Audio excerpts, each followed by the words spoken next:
Vikings pull off a much-needed win yesterday. They avoid falling down to 3-6. Instead, they improved to 4-5 after beating the LA Chargers yesterday on the road. Final score 27-20. There's a lot to unpack here, and I want to start with Eric Kendricks first. 2 big-time plays yesterday. Still very much elite. One of, if not the best middle linebacker in all of football. He had the sack in the first half on second down that set up 3rd and 20. Essentially, Eric Kendricks himself forced a punt on that drive. And then the interception, which, okay. I need people to understand something here. The Chargers on that drive, they started at their own 12-yard line.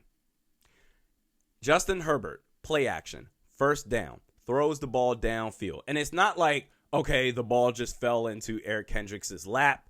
No. He ran, dropped back into coverage, and ran nose-to-nose with Keenan Allen on the cut and ripped the ball away like he was a corner. Eric Kendricks, the way he's built, all stocky-like, it's like you have no business being able to move the way that you do. They started at their own 12-yard line.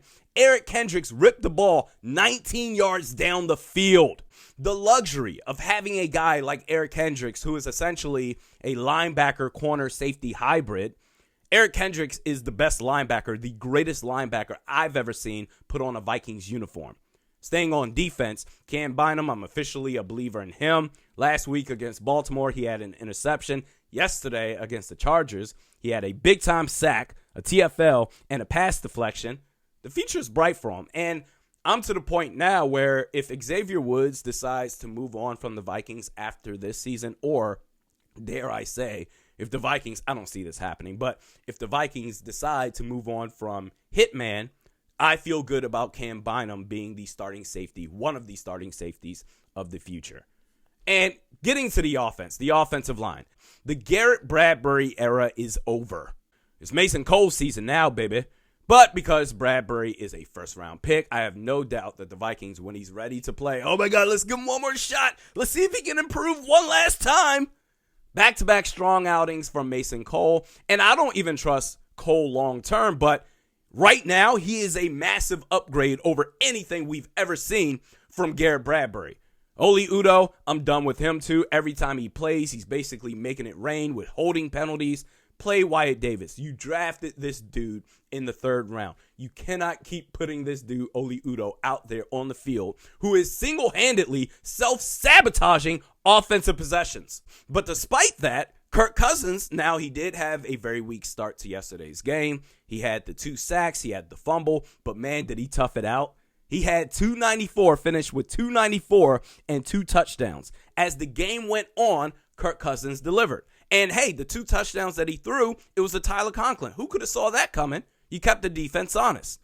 And Justin Jefferson. First of all, this was so incredible for 2 reasons. Number one, Chargers Nation, you can go kick rocks now because this all started, y'all made beef out of nothing.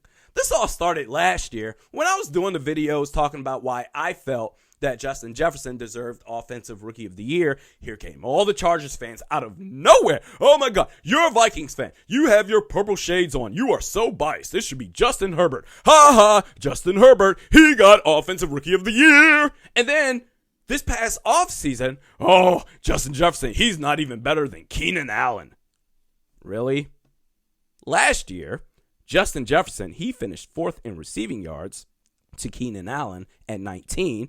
Right now, after playing 9 games, the both of them, Justin Jefferson is 6th in receiving yards to Keenan Allen at 14. Yesterday, on your home stadium, Chargers fans, they had the same 11 targets, but Justin Jefferson had +1 catch for +45 yards. And the funny thing is, nobody was thinking about y'all. Y'all started this out of nothing. Oh, Chargers fans, look at me. Can y'all go somewhere? In fact, bow down before Vikings Nation, for we are your kings. And number 2, why this was so incredible was this is who Justin Jefferson is. He is unguardable. That 3rd and 6th play on the final possession, that 27-yard catch where he did the acrobatic spin to the outside, this dude is different, man. 9 catches for 143 yards. The previous 2 games, Justin Jefferson had 9 targets combined. That was unacceptable, which is why last week I did the video, Free Justin Jefferson.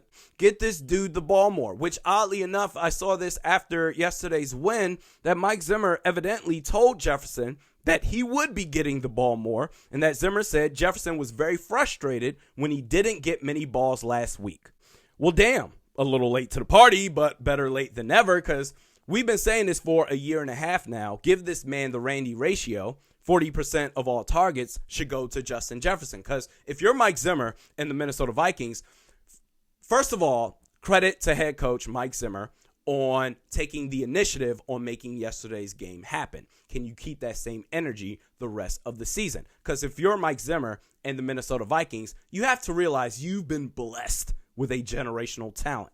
Stop leaving your Tesla in your driveway in favor of your Geo Prism. And that's not to say that all of a sudden you have to be this one-dimensional, high-flying passing offense. The running game can still get theirs. Dalvin Cook yesterday, in all of the clouds of Justin Jefferson's greatness, Dalvin Cook yesterday still had 94 yards on the ground and a touchdown. The running game can still get theirs. What we saw yesterday, that was Vikings football. They're capable of doing what we saw yesterday all the time. I want to see more of that for the rest of this season. Next video is Wednesday. We'll see you then.